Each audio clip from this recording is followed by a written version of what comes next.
Hello guys, Sorin here. Welcome back to our next lecture and video from this course. You have seen in the previous lectures and videos how to set up your eBay account. It's actually very easy. Now let me show you some things that you can create in your eBay account that you can set up as options, as preferences into your seller dashboard and eBay account, so you can practically maximize your sales and also avoid some mistakes that would cost you a lot of time and also can cost you a lot of money. So let's dive in the information. So right now I'm logged into my account. This is the previous last part that you also have seen in the previous video.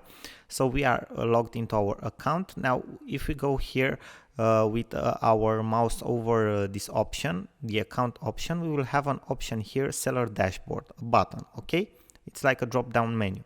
We press this button, seller dashboard, and for me it redirected me here into this seller dashboard. So right now if you will press this button here, seller dashboard, okay, and after that you will go here to seller account, it will redirect you to this page. Okay, so some of your information is not available at this time. Please try again later. Your account has not been created, so your eBay account has not been activated yet. Why? Because you don't have a debit or credit card that has been posted to the account. So first things first, you need to add a debit or credit card to your account. Okay, and also confirm your PayPal account, which you will do by going here at this option in the menu. Sorry, not this one. Let's go back. Okay, PayPal account. So new to PayPal or already have a PayPal account. Now it's your option. You can use your already existing PayPal account. I guess you probably have an existing PayPal account to buy and sell stuff online.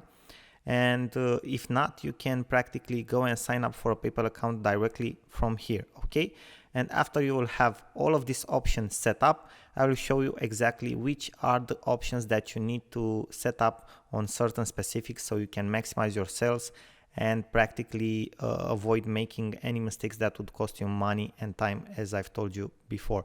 Thank you very much, guys. So keep in mind you need to add the credit and debit card so your account can be actually created and confirmed, and also create the PayPal account if you do not have one, or link your actual PayPal account here if you have one. Thank you for your attention, and I will see you in our next video and lecture. Bye bye for now. Sorin here.